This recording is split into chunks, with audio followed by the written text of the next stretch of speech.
Hey guys, hope you're all having a great day.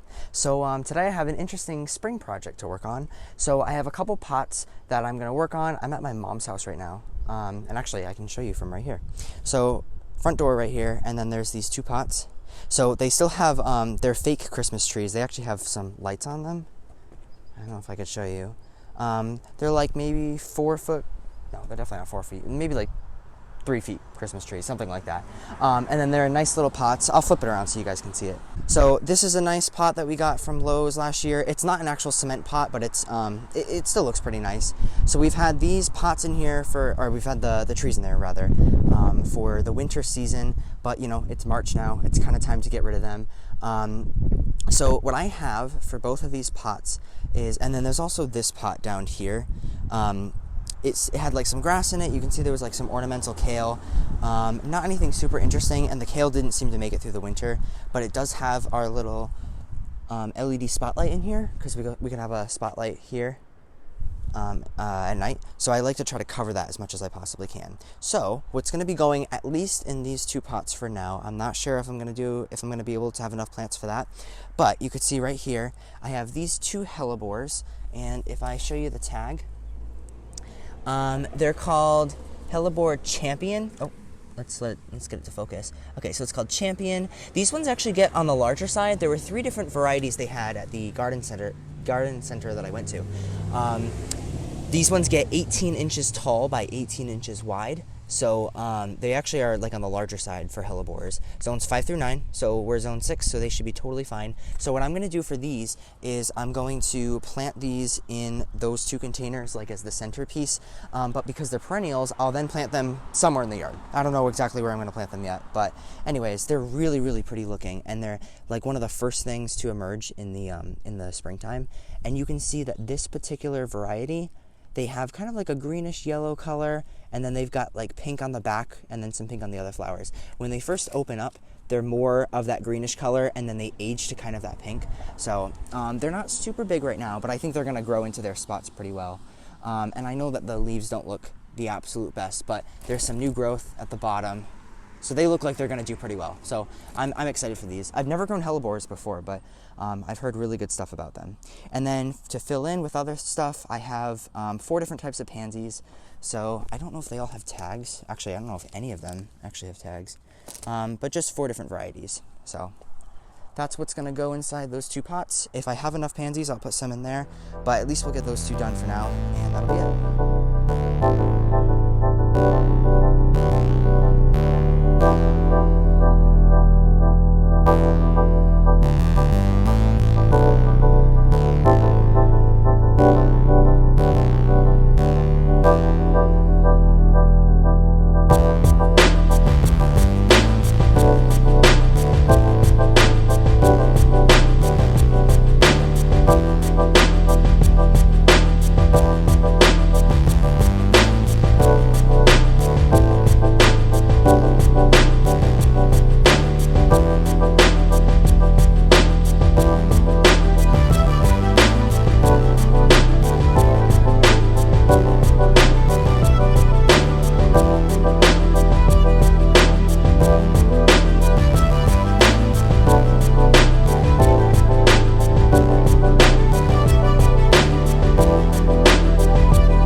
The one thing that I just wanted to talk about quickly before I got to planting everything is that I'm going to be using some Biotone starter fertilizer. This stuff I've realized is kind of hard to get a hold of. There's only 1 or 2 nurseries that seem to carry it, and a lot of them only carry the small bags. So if you can't use it, it's not that big of a deal. I like using any of the Spoma products just because it's organic and I like the company and all that kind of stuff. So you could use something like Plant Tone or anything like that, but this will really help get the plants started, especially because I'm only going to be having these plants in the ground, or in these pots anyways, from now until probably like the end of May, and then we'll put some summer stuff in there, so that way it has more of like a summer vibe to it, because these are definitely like cooler climate plants.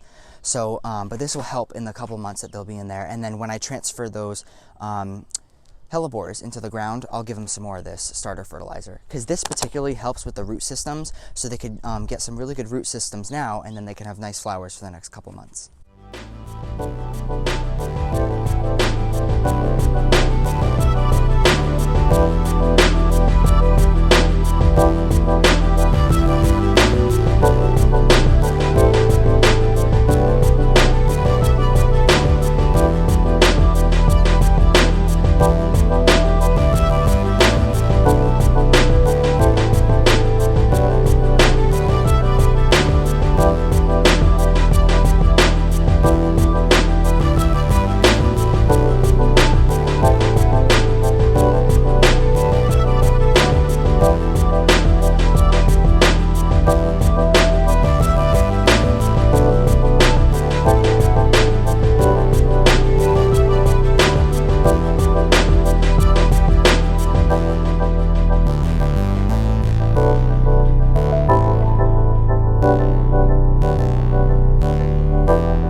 Done now, and I know it doesn't look super impressive. There's not anything like super big or whatever in these pots, because last year I had the pots and they were like all the way up to here. There was a lot of stuff in there, but everything looks really healthy. It'll fill in quite a bit before we end up planting some spring stuff. And I know that like some of these hellebores, if you look at this side, I know the leaves aren't looking the absolute best, but there's some more growth that's coming in, so I think it'll do a lot better. There's some more flowers that are going to bloom, but it's nice to just have something in here instead of having either an empty pot or leaving those Christmas trees in until the end of May. And then I also did this down here, and I also didn't explain like the way that I did the flowers. So here I realized I got a 4-pack of the yellow flowers, the yellow pansies. So I did 1, 2, 3, 4, and then after doing the other 2 pots, I had 4 of these left over, like the white with the purple. So I did 1, 2, 3, 4, and I did those a little bit further in, because there's not necessarily like a centerpiece in there, but that'll work just fine. And then up here, I had to kind of work with the weird number of plants that I had. So there's 3 purple flowers, or pansies, 1, 2, and then a third one back there. And then I did 5 of the, I think I did, oh no, I only did 4, never mind. So 1, 2, 3, 4 of the white. Yeah, so 1, 2, 3 purple, 1, 2, 3, 4 of the white. All right, well, that's all I have for this video today. I hope that was interesting and just gave you some inspiration and kind of an idea for something you can do in your pots in the springtime. It's only something that's going to last for a couple months. It's not like it's going to last like the whole season or anything like that, because I'll eventually put some like annuals in here. Maybe I'll do some supertunias. Last year I did a coleus in the middle. I did some type of trailer. I don't remember the exact name. And then I did a couple other types of plants. And then in the other smaller pot, there were some begonias, and then that grass that was still in there was in there from last spring. So it'll be nice to just have something in here. Then I'll put something else in the summertime. But yeah, it definitely looks a lot nicer. It's nice to just get out and do something, you know. But yeah, so anyways, I hope you like this video. Let me know if you have any questions about the plants or anything like that. One more note I wanted to say about the hellebores, and I don't think I said this before. Hellebores, from what I've heard, don't like to be transplanted that much, so I tried not to mess with the root ball at all, and I'm really just going to stick it right from the pot into the ground as soon as I'm done. They don't transplant super well, but I think it'll be okay for now, just because they'll be in there for a couple months, and then I'll put them somewhere in the landscape. I don't know exactly where yet I'm going to put them, but I'll find a place for them. All right, that's all I have for you guys today, and I will see you in the next video.